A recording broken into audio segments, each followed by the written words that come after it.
Entre todos os times nos playoffs, é seguro dizer que o Cleveland Cavaliers foi o menos assistido. Quero dizer, tem um motivo pra isso, tipo todos os jogos da série entre o Cavs e o Magic passaram na NBA TV. Apesar de Donovan Mitchell ser muito talentoso, empolgante e ter feito uma ótima pós-temporada até se machucar, ele não tem o mesmo apelo que outros astros. Passou batido na discussão, porém está algo polêmico que foi noticiado antes do início dos playoffs. Rumores na NBA indicam que, se não chegarem às finais, Donovan Mitchell recusará a extensão e buscará outro time. Assim, os Cavaliers devem negociá-lo antes que ele saia como agente livre. Isso desanima os planos futuros dele se Donovan Mitchell sair, pois abriram mão de muito para tê-lo. Como vão, pessoal? Aqui é o Andy Hoops e hoje quero falar sobre alguns times da NBA com um futuro bastante sombrio, mesmo que isso não pareça à primeira vista. Como esses times se colocam em uma posição tão precária, vamos dar uma olhada. Lá no verão de 2022, quando eles fizeram a troca pelo Donovan Mitchell, inicialmente foi vista como uma troca razoável, eu diria. Naquela época, a carreira do Collin Sexton estava em declínio, e ninguém sabia que o Lauri Markkanen daria o salto que deu.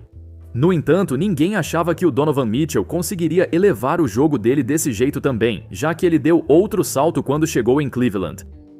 As pessoas lembram como eles foram desmontados pelo Knicks nos playoffs, o que sim, de fato aconteceu. Sua primeira temporada em Cleveland superou todas as expectativas.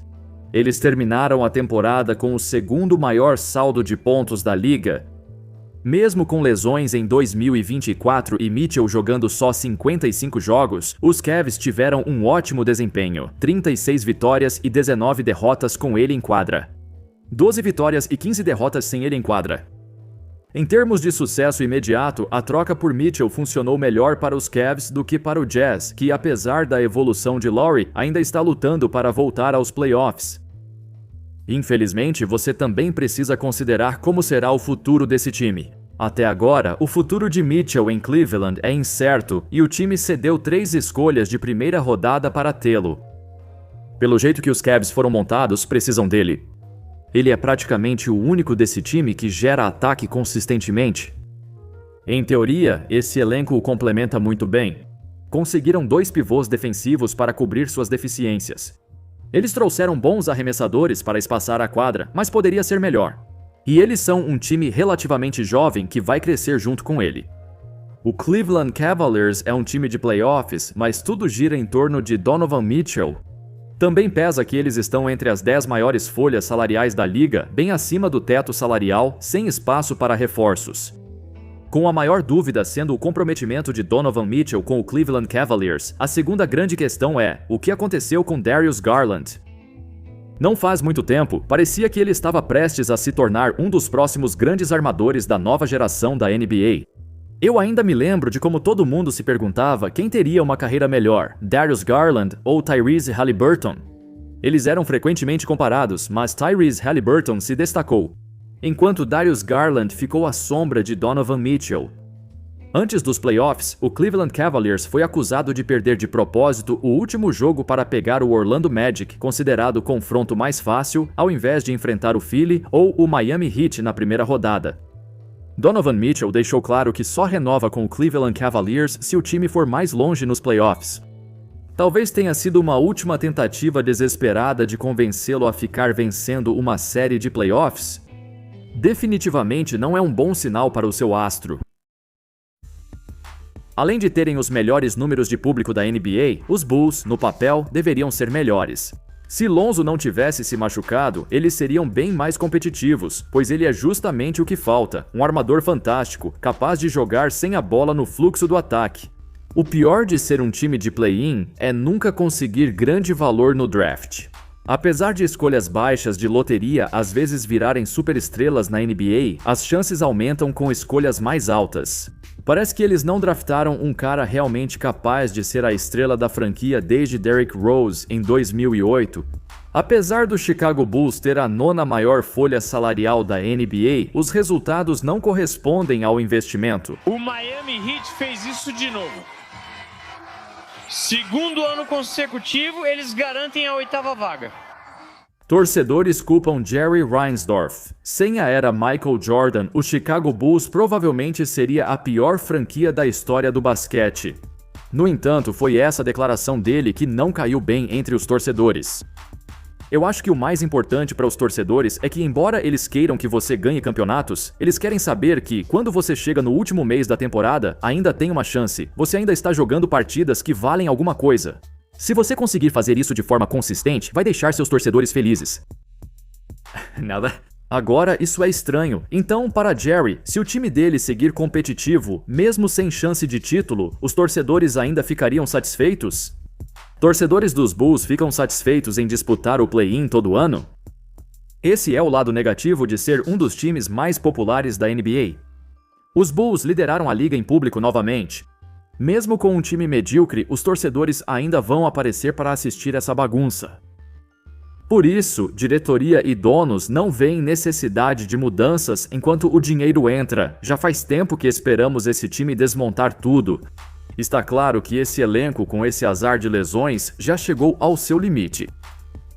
O contrato de DeMar DeRozan expirou, Zach LaVine sofreu outra lesão e a carreira de Lonzo está indefinida. Com tudo isso, é o momento perfeito para recomeçar. Ou eles vão continuar tentando insistir em uma causa perdida? Há um lado positivo no sofrimento dos Wizards. Eles têm todas as escolhas de draft e até mais, mas esse é praticamente o único ponto positivo. Ter escolhas não garante que virarão grandes jogadores. Do jeito que o elenco deles está montado atualmente, fica claro que eles ainda querem perder de propósito para, com sorte, draftar jogadores que possam ajudá-los a vencer no futuro. Então, durante esse período, vamos assistir Jordan Poole e Kyle Kuzma liderarem o maior tanque da história. Curiosidade, entre os jogadores da liga com pelo menos 15 arremessos por jogo, Jordan Poole tem a pior eficiência. Kyle Kuzma tem a quinta pior eficiência. Considerando que esses dois são responsáveis pela maior parte das posses de bola do time, não é de se surpreender que o ataque deles seja tão ruim e a defesa é ainda pior. Depois de trocar Daniel Gafford, eles não têm mais um protetor de aro dedicado e não, Marvin Bagley não conta. Os Wizards também passaram por muitas mudanças na comissão técnica e na diretoria. Talvez isso seja algo bom. Isso mostra que eles estão tentando mudar.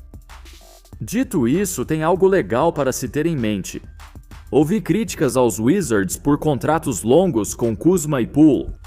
Se você analisar os contratos deles, o valor recebido é alto, mas todo time precisa cumprir o piso salarial, então precisam gastar em algum lugar.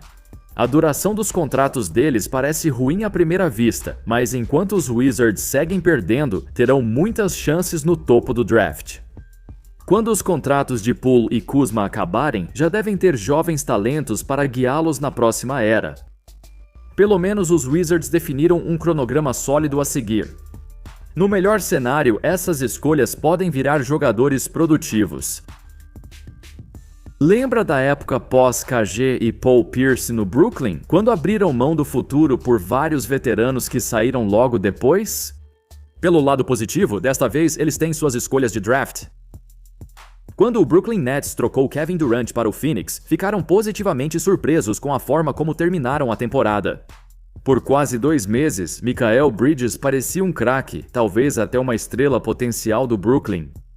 Ele teve números tão eficientes quanto Kevin Durant. O Brooklyn Nets acreditou de forma equivocada que Mikal Bridges os levaria mais longe. Bem, a temporada de 2023 a 2024 foi um verdadeiro alerta. Como Patrick Beverley disse, ele enganou vocês. A produção de Bridges despencou, e ele nem é mais o melhor jogador do time. Ele se consolidou como um jogador de apoio que tentou se passar por estrela. O pior é que a diretoria dos Nets foi realmente enganada por ele. No verão de 2023, eles não fizeram nenhum movimento significativo, porque, segundo Sean Marks, estavam apostando em uma melhora natural para voltar aos playoffs. Por isso, renovaram com Cameron Johnson por 4 anos e 94 milhões de dólares, visando manter o núcleo unido. Exceto que esse núcleo não demonstrou capacidade de carregar a franquia. Sean Marks até rejeitou uma troca por Jalen Green. Segundo Shams, os Rockets ofereceram Jalen Green e várias escolhas de primeira rodada obtidas anos atrás na troca por James Harden. E os Nets recusaram. Agora, Green teve seus altos e baixos, todos nós sabemos disso. Mas uma coisa é certa, o potencial dele é muito maior do que o de Mikal Bridges. Se o Nets tivesse feito esse negócio, teria ganhado esperança para o futuro. O pior é que eles também não são um time muito jovem. Mesmo com a Conferência Leste cheia de lesões, eles ainda não chegaram aos playoffs. Enquanto os outros times da conferência se fortalecem, o Brooklyn Nets tem bem menos talento jovem que seus rivais. Quero dizer, até o Detroit Pistons tem Cade Cunningham, que tem bem mais chances de virar superstar.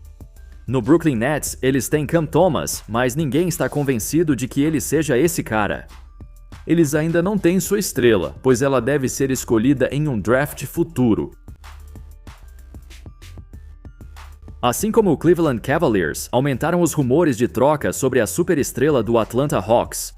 Desde a incrível campanha até as finais do leste, o Atlanta Hawks sumiu, ficou perto do fim da tabela dos playoffs e mesmo tentando montar o time em torno de Trae, não avançaram. A experiência com DeJounte Murray fracassou, e há provas para confirmar isso. Quando Trae e Murray estão juntos em quadra, os Hawks têm um net rating horrível de menos 5,7. Quando apenas Trae está em quadra e Murray está no banco, eles têm um saldo positivo de 3,5. Para comparação, os Bucks como equipe tiveram um net rating de mais 2,6 na temporada 2023-24. Eu acho que se Trae jogasse mais sem DeJounte, eles poderiam ter chegado perto de 46 ou 47 vitórias no leste, o que os colocaria firmemente nos playoffs. Poxa, até quando Murray joga sem o Trae, o time rende bem melhor do que quando estão juntos. Por outro lado, eles têm muitos jogadores jovens, muitos dos quais têm mais potencial do que a gente imagina. Se os Hawks tiverem mais uma temporada sem playoffs, a pressão para manter Trae em Atlanta vai aumentar. Acho estranho que as notícias apontem que os Hawks preferem negociar Trae em vez de Murray, com San Antonio como o principal candidato para adquiri-lo. Faz sentido para eles, pois precisam de um armador de verdade, e o Trae é um passador muito subestimado. Para os Hawks, isso não faz sentido nenhum. Trae é o principal da franquia, mais jovem e melhor que DeJounte, como mostram os números. O restante do elenco é o principal problema, eles precisam de mais de tudo. Não dá para olhar essa lista de jogadores e achar que eles podem ser titulares em um time de playoffs. Há tantos buracos, tantas lacunas para preencher e eles estão ficando sem tempo, já que Trae também está ficando impaciente. Obrigado por assistirem, comentem o que acham de outros times com futuros sombrios. Quais times que ficaram fora dos playoffs vocês acham que podem brigar pelo título nos próximos anos? Qual deles pode surpreender em breve? Me contem aí nos comentários, espero que vocês tenham gostado do vídeo e claro, como sempre, nos vemos na próxima. Valeu!